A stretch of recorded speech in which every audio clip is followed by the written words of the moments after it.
Assalamualaikum warahmatullahi wabarakatuh. A'udzu billahi minasyaitonir rajim. Bismillahirrahmanirrahim. Alhamdulillahirabbil alamin wa bihi nasta'inu ala umurid dunya waddin. Wassalatu wassalamu ala asyrafil anbiya'i wal mursalin wa ala alihi wa sahbihi ajma'in. Amma ba'du. Tiga ketaatan utama di dalam Al-Qur'an Allah menegaskan di dalam ayat A'udzu billahi minasyaitonir rajim. Bismillahirrahmanirrahim. Ya ayyuhalladzina amanu atti'ullaha wa atti'ur rasula wa ulil amri minkum. Wahai orang-orang yang beriman, taatlah kalian semua kepada Allah, kepada Rasulullah, wa ulil amri minkum, dan kepada ulil amri. Tiga ketaatan utama di dalam Al-Quran ini, pertama wajib dan mutlak tanpa bisa ditawar, taat kepada Allah. Yang kedua wa'ati'ur rasulah, dan taat kepada Rasulullah.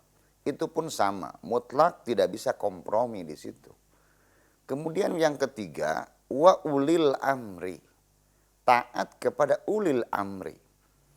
Yang menarik dalam ayat ini, pada saat taat kepada Allah dan Rasul, dua-duanya pakai ati'u, taatlah kalian. Tetapi pada saat menyuruh taat kepada ulil amri, itu tidak pakai ati'u. Pakar tafsir terkemuka kita, Al-Mukarram Profesor K.H. Quraish Shihab, menerangkan tentang ini. Kenapa ketaatan kepada Allah dan Rasul itu pakai ati'u, sementara ketaatan kepada ulil amri tidak pakai ati'u. Ini menyiratkan bahwa ketaatan kepada Allah dan Rasul mutlak adanya. Tidak bisa ditawar, tidak bisa kompromi, dan bersifat sepihak, punya otoritas mutlak. Kita sebagai makhluk dan umatnya wajib taat kepada Allah dan Rasulnya. Tetapi taat kepada ulil amri itu tidak pakai ati'u. Karena taat kepada ulil amri tidak mutlak dan bisa dinego. Karena di dalam hadis dijelaskan, la ta'ata li makhluqin fi ma'siyatil khaliq. Tidak wajib kita taat kepada makhluk manapun jika taat kepada makhluk itu bertentangan dengan taat kepada Allah dan Rasulnya. Cuma yang menjadi pertanyaan lebih lanjut, ulil amri itu siapa? Banyak para pakar tafsir, terutama yang terkemuka adalah dalam tafsir At-Tabari, menjelaskan bahwa ulil amri ini yang paling masyhur dikategorikan dua. Satu, para pejabat, para pemimpin, para umaro, tapi pun di dalamnya juga adalah para ulama. Jadi kalau kita himpun siapa yang termasuk kategori ulil amri, maka ulil amri adalah para pejabat, para pemimpin, pun juga para ulama tercakup dalam ulil amri. Minimal berdasarkan pandangan Ibnu Jarir At-Tabari. Maka kesimpulan pertama, ketaatan kita, pertama taat yang mutlak dan tak bisa ditawar adalah taat kepada Allah Subhanahu wa Ta'ala. Yang kedua, taat kepada Rasulullah Sallallahu Alaihi Wasallam, itu pun mutlak dan tidak bisa ditawar. Karena Allah sudah menjelaskan ati'ullah wa ati'ur rasul, perintah langsung untuk taat kepada Rasulullah. Pada saat kita taat kepada manusia yang lain selain Rasulullah, di situ ada ruang-ruang untuk kita negosiasi dan ada ruang-ruang kompromi. Termasuk juga taat di luar itu. Kita taat wajib kepada kedua orang tua, sekalipun dengan ayat yang lain. Wa qadha rabbuka alla ta'budu illa iyyah wa bil walidaini ihsana. Walaupun dengan kata-kata ihsan ini mengandung juga kewajiban kita taat kepada kedua orang tua dalam konteks kita sebagai anak. Juga kewajiban ketaatan seorang istri kepada suami. Ini pun dijelaskan dalam ayat-ayat yang lain, dalam hadis-hadis yang lain. Tetapi ketaatan kepada makhluk-makhluk itu selain Rasulullah, maka yang menjadi parameter adalah ketaatan kita kepada Allah dan Rasulnya. Jika ketaatan kita kepada makhluk kemudian menerawang kepada ketaatan Allah dan Rasulnya, la ta'ata li makhlukin fi ma'siyatil khaliq, termasuk ketaatan seorang karyawan kepada majikan, ketaatan istri kepada suami, ketaatan anak kepada bapaknya. Semuanya itu yang menjadi ukuran adalah melanggar atau tidak, menerabas atau tidak kepada ketaatan kepada Allah dan Rasulnya.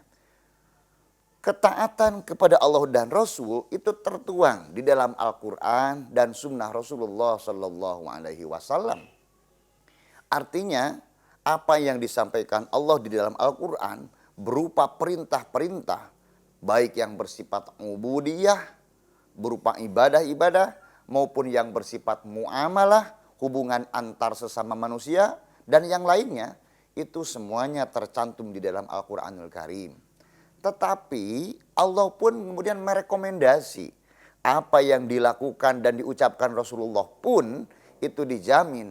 Wa ma yantiqu 'anil hawa in huwa illa wahyu yuha.